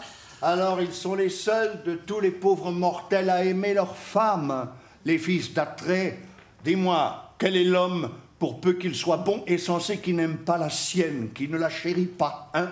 Même chose pour moi, non? Elle, tu sais si je l'aimais, du fond du cœur, même prise à la pointe de la lance et après... Non, Ulysse, c'est vous que ça regarde. Les autres rois et toi, oui. À vous de trouver comment écarter des vaisseaux les ravages du feu. Bon, il faut qu'on arrête là. Qu'est-ce qu'on fait? Hélène. Ouais. C'est un peu ça continue, hein. Il envoie. Du bois. Tu veux Hélène? Ouais. Enfin. Pas encore la colère? un peu Colère. La colère. Mais c'est pareil, parce qu'Hélène, c'est la colère. La colère. Alors, on disait tout à l'heure qu'il y a la colère par les coups, par les armes, puis la colère par les mots, l'invective comme une autre manière de continuer la guerre, et comme continuer un art de la guerre par les mots. Mais alors, comment on invente cette langue qui est furieuse quand tu traduis, quand tu transposes. C'est dans le grec, c'est dans le grec aussi. Il faut pas le nier, mais c'est pas dans le sens. On le sait tous. Hein, le traduire, c'est pas traduire du sens, parce qu'il y a 80% du sens qui se perd. Traduire, c'est essayer de trouver, avec les moyens du bord dans sa langue, de récupérer du son avant tout. Mais là, c'est voilà. Et alors, Hélène, évidemment, je pense que tu penses au chant 3, par exemple, au passage où elle va engueuler Aphrodite. Oui, mais où ça, elle va renvoyer. Oui. Non. Si. Je pense à ça, mais avant, Hélène, je voulais dire cette langue qui est, tu penses aux sonorités, mais c'est une langue qui tranche, qui coupe, qui met en pièces, c'est peut-être la scansion, c'est peut-être le phrasé, c'est peut-être... Oui, là je pense que c'est Martin qui pourrait répondre là-dessus, parce que finalement, ça c'est les outils, c'est la caisse à outils du musicien de la langue. Couper, par exemple. Interrompre, couper. Alors ça va anticiper un tout petit peu ce qu'on allait dire après, mais effectivement, parmi les choses que nous passe, puisqu'avec Emmanuel, on travaille depuis maintenant au moins 2 ans avec des jeunes compositrices, compositeurs dans différents endroits, et il apprend d'abord à nous faire proférer le grec, à nous faire sentir toutes ces continuités, ces discontinuités qu'il y a dans la langue, et après à essayer de le mettre en musique, ce qu'on verra ensuite. Mais non, j'ai pas grand-chose de plus à dire que toi, c'est-à-dire que tout part de la langue. Oui, mais cette découpe, ce que tu disais, cette découpe paradoxalement, là il y a une rencontre miraculeuse chez les Grecs, c'est ce que les Grecs appellent la mimesis, c'est quand tout d'un coup la découpe qui est l'outil pour construire le vers ou la phrase correspond absolument au fil du rasoir que les personnages manient les uns vis-à-vis des autres. Donc après, c'est un problème de jointure, il faut jointer des découpes, quoi. C'est un problème, et c'est des découpes évidemment qui sont précises, mais là, chaque grande traduction s'en empare, parce que le grec d'Homère aide beaucoup, on le sait bien. Et alors, la colère encore, on a entendu, vous avez lu la scène du grand refus d'Achille, qui n'est pas à vendre. Non. Et alors, je pense à toute cette image qu'on a aussi, enfin cet imaginaire qui a véhiculé aussi l'Iliade à certains moments, qui a été exploité, disons, par des régimes qui étaient particulièrement bellicistes. Et quand on entend cette tirade d'Achille, on se rend compte que Achille, c'est un guerrier malgré lui. Oui, c'est le premier texte de guerre complètement antimilitariste, puisqu'Achille, de toute façon, il n'y a pas qu'Achille, on sait tous que les héros grecs ne voulaient pas y aller. Ulysse le premier, il a fallu qu'il fasse l'andouille pour éviter d'y aller. Hector, il fuit. Personne ne veut faire cette guerre. De toute façon, la vraie guerre, personne ne veut jamais la faire. Et en même temps, on sait que ceux qui la font le mieux, les soldats qui font le job, on le sait malheureusement, aujourd'hui et de tout temps, sont ceux qui ne veulent pas la faire. Parce que c'est ceux qui, d'une certaine manière, même dans le déchaînement de violence d'Achille, on sait quand même qu'Achille est toujours celui qui a cette espèce de bouton qui serait un siège éjectable sur lequel il peut appuyer à tout moment. Finalement, ça ne le concerne pas. Tu traduis Achille cœur de colère. Oui. C'est l'un des épithètes d'Achille. Oui. Cœur de colère, machine à tuer, évidemment.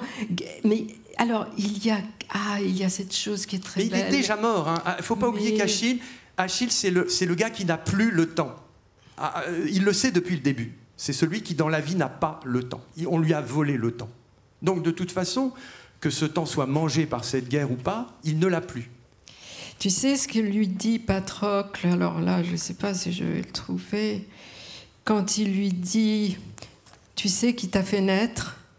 Tu te souviens de ça? Oui. Patrocle, qui lui dit... Quand Patrocle se rend compte que les vaisseaux vont cramer, et là c'est la catastrophe, c'est la seule manière pour Achille d'intervenir, c'est que si lui-même on lui brûle ses vaisseaux, il ne peut pas rentrer chez lui. Donc ça, là, le plan de Zeus, on va dire quand même pour ce coup-là, fonctionne.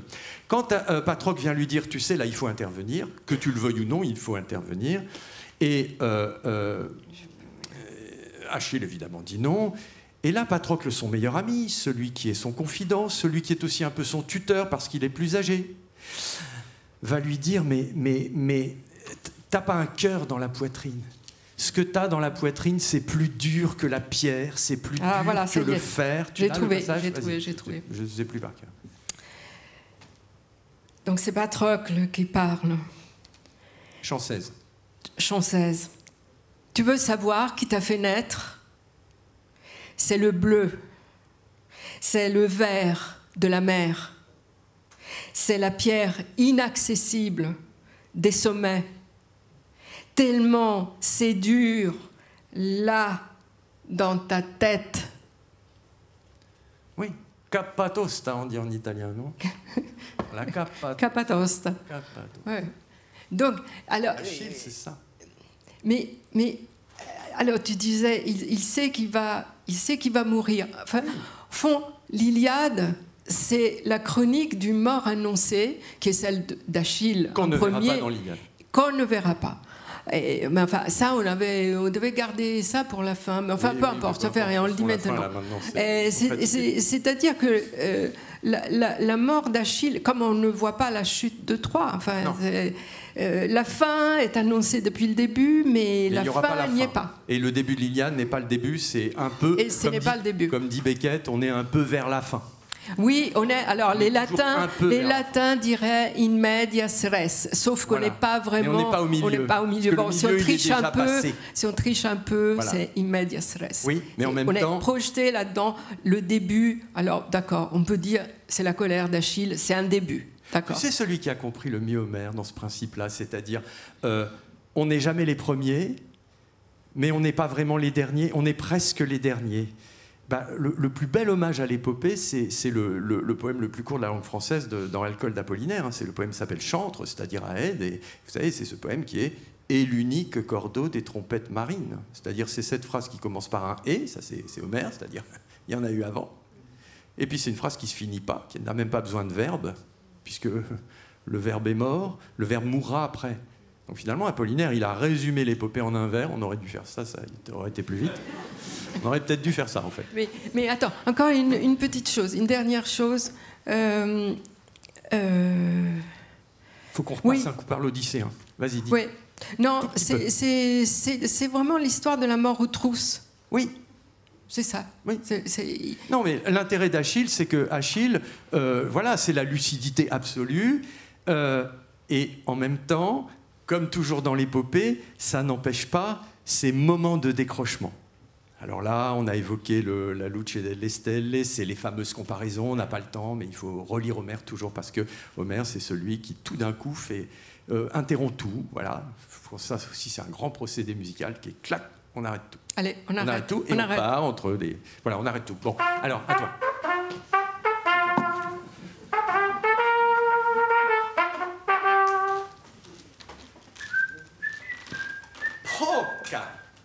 Alors, on va continuer avec une deuxième illustration, et cette fois, c'est une illustration du travail qu'on mène avec Emmanuel. Et ça, c'était un travail après la sortie de l'Odyssée, donc qui a précédé celle de l'Iliade, il y a 2 ans, qu'on a mené au Mans, à la fonderie. Et on a choisi un petit extrait. Alors, dis-nous d'où ça vient exactement, tu le diras mieux que moi. Oui, non, mais c'est l'épisode de Protée, hein, quand Télémaque va voir Ménélas au champ 4 de l'Odyssée. Vous savez, il lui raconte qu'il n'a pas vu son père, parce que Télémaque est venu chercher son père, il n'a pas de nouvelles de son père. En revanche, il lui raconte toute son Odyssée à lui, Ménélas. Il s'est perdu en Égypte. Et puis là, il a dû consulter Protée, le monstre métamorphique, protéiforme, qui se prend toutes les formes. Et Ménélas, vous savez, doit l'arrêter. Alors, il a un coup de main de la fille de Protée qui va leur donner des pots de phoque, qui va leur donner une espèce de parfum parce que ça pue dans les pots de phoque, etc. Enfin bon, ils s'allongent sur la plage et là à ce moment-là il y a les phoques qui sortent avec Protée et c'est toute cette scène des phoques. Et parmi nos jeunes talents, prodiges, là il y en avait un, Baptiste Ruhlmann, qui nous a fait un truc qui est très parlant sur voilà ce que je voulais. Ça fait tellement d'années que je veux transmettre ça aux gens et je suis pas le seul, mais bon, un musicien il comprend tout de suite le problème, même s'il ne sait pas le grec. Donc ce qu'on va entendre maintenant, si je résume grossièrement de ce qu'a fait Baptiste, il s'est saisi notamment de tout l'aspect consonne, c'est-à-dire l'aspect percussion qu'il y a dans la voix. Vous allez entendre un baryton, Thomas Coinon, et les autres instruments autour, vous allez voir, sont en imitation des consonnes que peut proférer le chanteur. Donc c'est un travail sur l'extension, plutôt dans le domaine percussif de la voix.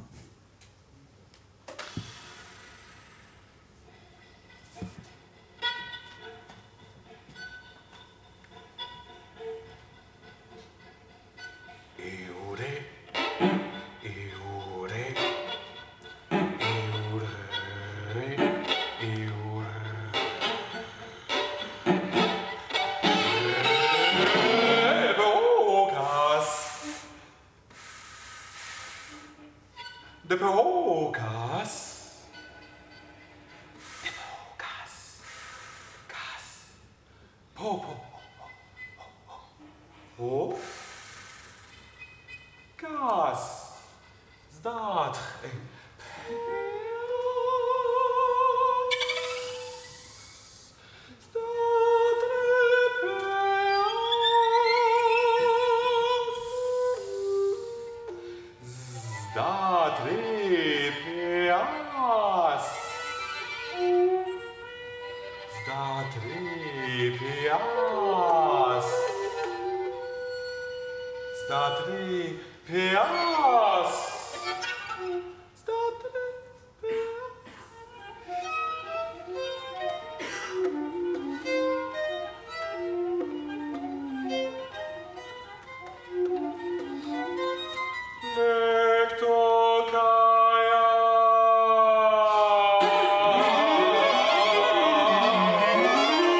C'est un jeune compositeur lyonnais qui s'appelle Baptiste Ruhlmann, très talentueux. Alors, il y avait aussi, bien sûr, des voyelles, mais toujours les instruments dans l'ombre. Vous voyez 3 instruments comme 3 ombres derrière la voix.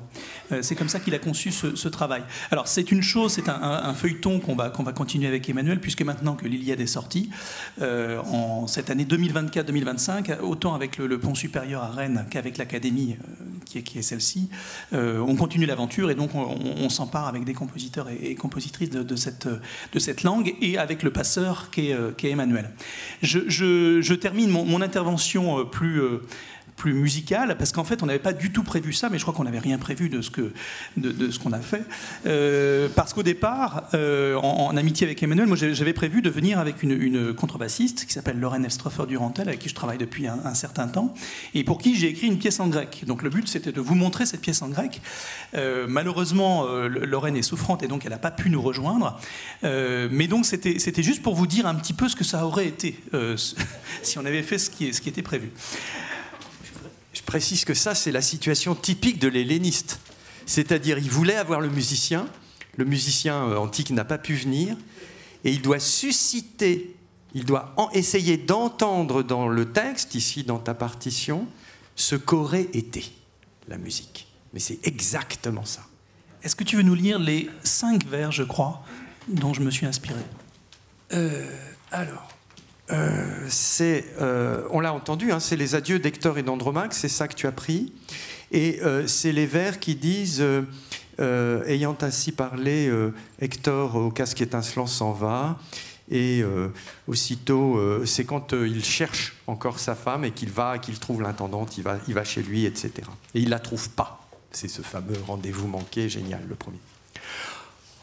Sarà pronessa sapebe corutaiolus Hector, aipsa de peitica ne domus eunae taontas, aud heu Andromachen leucole non en megaroisi, alheg exum paidi caiam psipoloi eu peploi, purgoi epistecei, go satemur homene.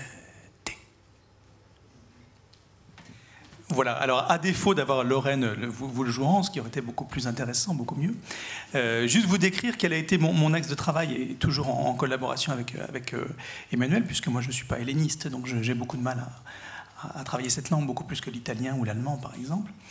L'idée, ça a été précisément de faire une sorte d'hybridation entre la voix de Lorraine, qui n'est pas chanteuse, et sa contrebasse. Et le jeu, c'était précisément celui-là. Peut-être qu'elle-même incarne les deux, ce duo amoureux terrifiant, avec sa voix, faisant ce qu'on appelle du Sprechgesang, c'est-à-dire du parler-chanter, puisque un musicien ne peut pas vraiment faire du chant lyrique, mais peut aller dans des confins entre le chant et la parole. Et voilà, c'est un petit peu ça que j'ai essayé sur ces 5 vers. Comment est-ce que la voix est une extension de la contrebasse, comment la contrebasse est une extension de la voix, et comment le musicien peut être dans une sorte de dualité qu'il joue lui tout seul ou toute seule. Voilà ce que vous auriez pu entendre. Oui, mais on l'entendra. J'espère. Ça sera créé. Oui, oui. Merci. Il est tard, il faut finir. Et là, on a le choix. Non, chef. Alors, je m'adresse au Dieu pour la mort d'Hector. Ô Dieu, veux-tu appuyer ma demande? Merci Dieu Patrick. Et merci Axel. Tout se passe comme un temps de... Maintenant, pour les projections, c'est tout. D'ailleurs, ça se refroidit nettement. On va passer à la mort d'Hector.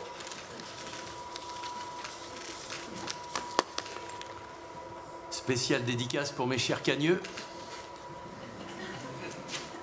C'est au programme. Le 22 est au programme.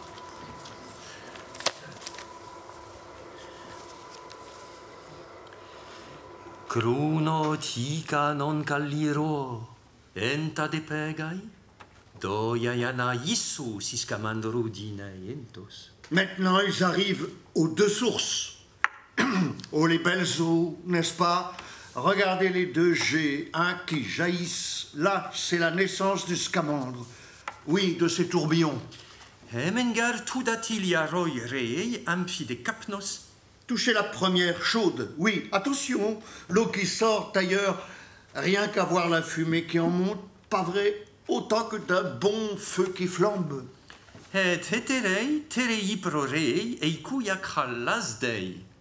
Vous voulez essayer l'autre, hein? Revenez l'été.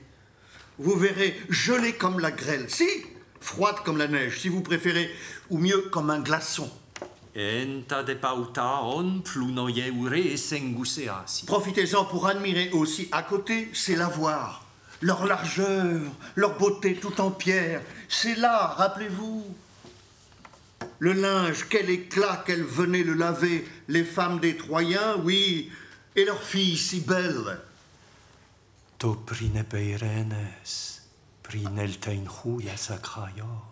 Avant, pendant la paix, avant leur arrivée aux fils des Achéens, eh bien voilà l'endroit où leur course les mène à nos deux héros. Tenez, lui, vous le voyez fuir, et l'autre, derrière, à sa poursuite. Comptez 3 fois, ils font le tour de la cité. De toute la vitesse de leurs pieds. Regardez les dieux, ils sont tous là, eux aussi, pour voir ça. D'ailleurs, écoutez, c'est le Père des hommes et des dieux qui commence.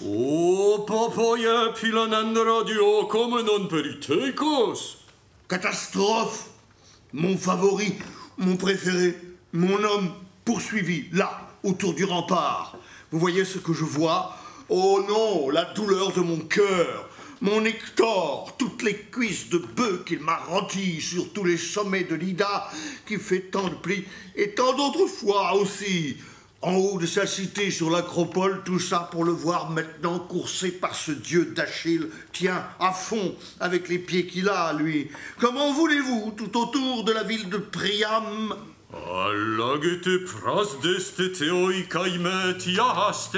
Alors on fait quoi, hein, les dieux? Dites-moi un peu. Allez, secouez-vous les ménages.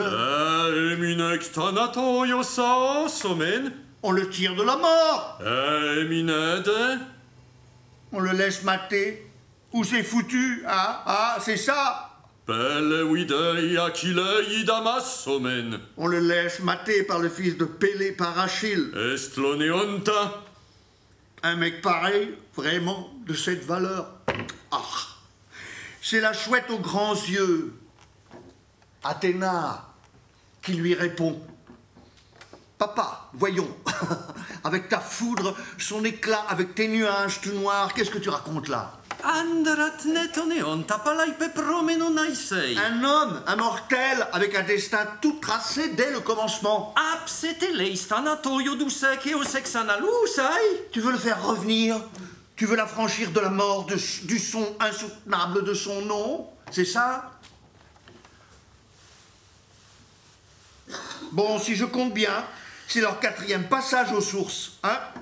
C'est le moment que choisit Zeus, le père, vous avez vu, pour tendre sa balance d'or. Et y placer leurs 2 cairs, qui décideront de leur mort. Ah, douleur, oui. Le sort d'Achille d'un côté et de l'autre, celui du mateur de chevaux Hector. Attention, il la prend par son milieu. Il la soulève haut. Regardez, regardez, ça penche du côté du jour fatal d'Hector. Répète Hector, Ça descend vers l'Hadès. Ça y est, les voilà arrivés, près l'un de l'autre, voyez. Alors écoutez le premier à parler, c'est l'immense Hector, oui, tout panaché, agité. Bon, j'arrête, fils de Pélée, finis la fuite comme avant. Prenons, veux-tu, les dieux à témoin de nos actes. Je jure que je m'abstiendrai de tout traitement infamant à ton égard si jamais Zeus me donne la victoire, si jamais je te prends la vie. Tu m'entends? Je me contenterai de te dépouiller de tes armes fameuses, ça oui, Achille. Après quoi, je restituerai ton corps aux Achéens. Et tu feras pareil avec moi, n'est-ce pas? Ouh, ce regard de travers qui lui retombe par en dessous, le rapide Achille, avec cette semonce. Hector, même on y a la stesunem osuna sagore, ouais. Salopard d'Hector. Ne viens pas me parler de contrat, et puis quoi encore? Oh, so qu'est-ce si kayandra si hor qui a pista? Comme s'il y avait serment qui tiennent entre Lyon et les hommes. Oh, de lucoite kayarne somopfronatum onekosi. Et pourquoi pas de l'entente entre les loups et les agneaux pendant que tu y es? Terminé pour toi les échappatoires. Tu vois pas que c'est Pallas Athéna, si, qui va te mater sous ma lance? Alors, enfin, le voilà, bon sang, le moment où tu vas payer. Tiens, pour tout le mal que tu as fait à mes copains, tous ceux que tu as massacrés dans ta furie à coups de lance. Et à peine achevé, Vlan, sa lance brandie, qu'il la lance, oh, la longueur de l'ombre qu'elle trace. Bon, en face, Hector l'a vu venir, oui. Alors il l'évite, brillant. Vous avez vu comme il s'est aplati par anticipation? Voum! Elle lui a volé au-dessus, oui, la lance en bronze. Toing! Pour aller se planter en terre. Oh! Tchac! Enlevée maintenant? C'est Pallas Athéna, regardez. Elle va la rendre à Achille. Sans qu'Hector le voie, bien sûr, notre berger d'homme. À peine achevé Blanc, voyez passer l'ombre longue de sa lance qu'il a brandie, qu'il a lancée, et paf, en plein dans le bouclier du fils de Pélée, si, tout sauf raté. Bam! La lance a rebondi bien loin du bouclier. Oh, la colère d'Hector! Alors ça sert à rien le coup foudroyant qui vient de partir de sa main. Regardez-le, planté, là, tête baissée, c'est qu'il n'en a pas d'autre de lance de frêne, figurez-vous. Déiphobe! Il l'appelle son aide de camp, c'est ça? Oui, Son en fait, Athéna, pour vous expliquer la ruse, son hallucination. Athéna a pris la forme de Déiphobe, elle est venue à côté d'Hector. Hector lui a dit, oh là là, mon cher Déiphobe, si tu savais comme c'est bien que tu sois venu m'aider, en fait, c'est Athéna. Et donc Athéna, à ce moment-là où il a besoin de Déiphobe, elle est partie. Il l'appelle, Déiphobe! Il gueule tout ce qu'il peut. Mais où est-il passé avec son bouclier blanc? Une lance, une longue! Vous l'entendez lui réclamer, mais personne à ses côtés, l'autre n'est plus là, non. Alors ça y est, il comprend tout. Oui, Hector, ça lui fait dire. Écoutez-le. Oh, popoye malade météoi, thanaton décalé. Merde alors. C'est les dieux. Ah, c'est fini. C'est l'appel de la mort. Déiphobe, j'y ai cru. Oui, le héros qu'il était là, mais non, il est là-bas sur le rempart. Je me suis fait avoir par Athéna. La voilà tout près de moi, oui, c'est la saloperie, la mort, plus loin du tout, plus d'issue, non. Ah, il faut croire que ça fait longtemps, alors qu'il le voulait. Zeus, tiens, et le fils de Zeus aussi, l'archer qui tire loin. Pourtant, ils me voulaient du bien. Ils m'ont bien protégé avant. Mais maintenant, voilà la moire. Allez, qui me rejoint, pourvu au moins que ma mort ne soit pas sans courage et sans gloire. Ah, non, un dernier exploit. Un dernier éclat, oh, que l'on s'en souvienne dans toutes les générations futures. Hormete d'Achilleus, meneos demples atotumon agrio. Allez, assaut d'Achille maintenant, sentez la force lui noyer le cœur, bestialité. Ah là, ça y est, il voit l'endroit où les clavicules rattachent le cou aux épaules. Vous savez, c'est la gorge. Oui, c'est là que la mort est la plus foudroyante, que la vie s'en va le plus vite. Tchac. Voilà, c'est là qu'il le touche, notre dieu d'Achille.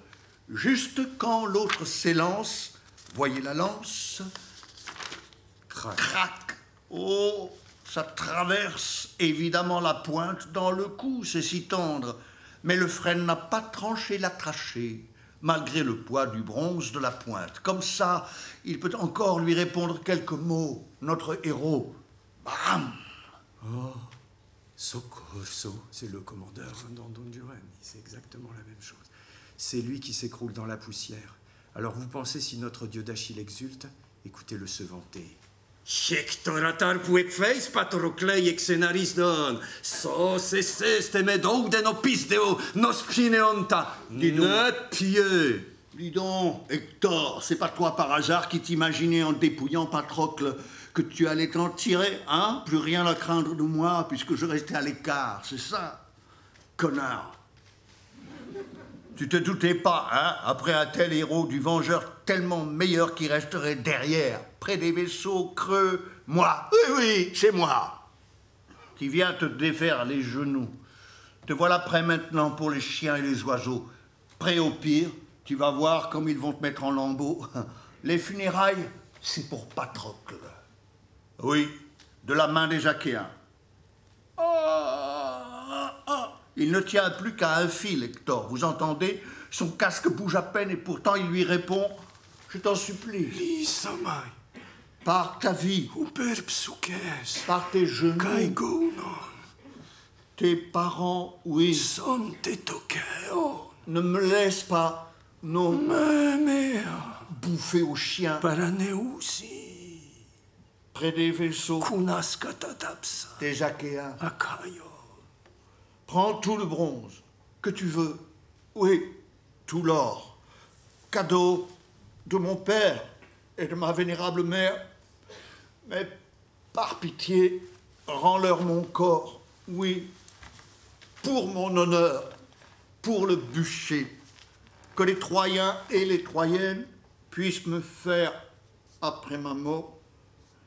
Mais pour toute réponse d'Achille, ce regard mauvais, de travers, par en dessous, avec ces mots.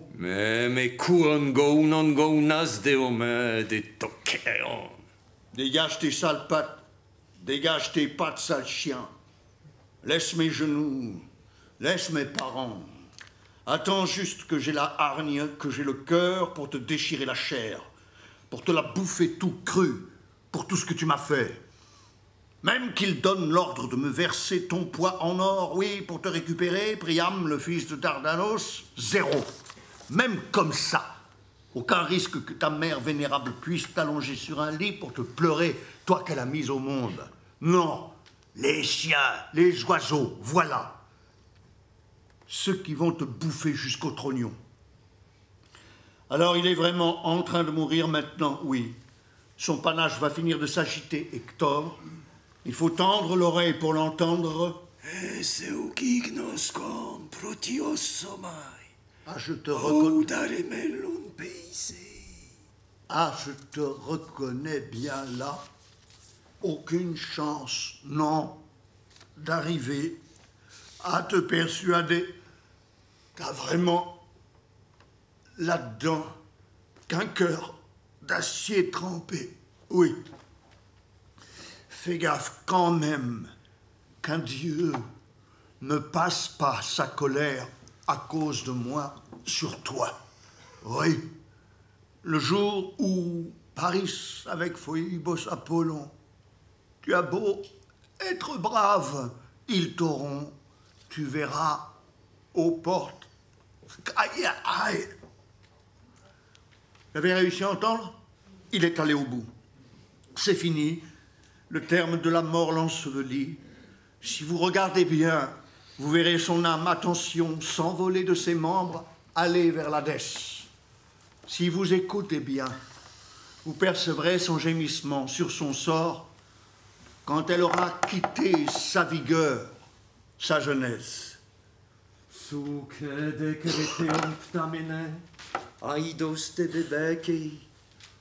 Hon potmon go salipo sadrote takai hebe.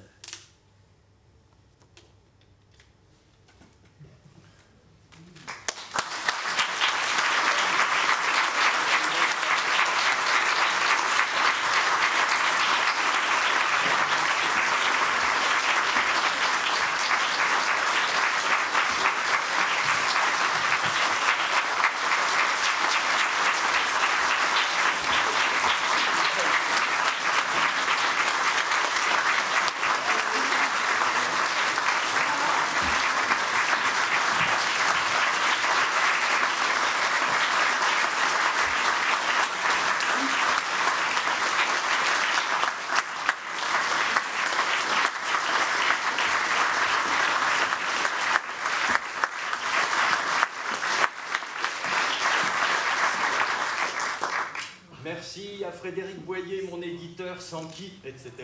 Merci.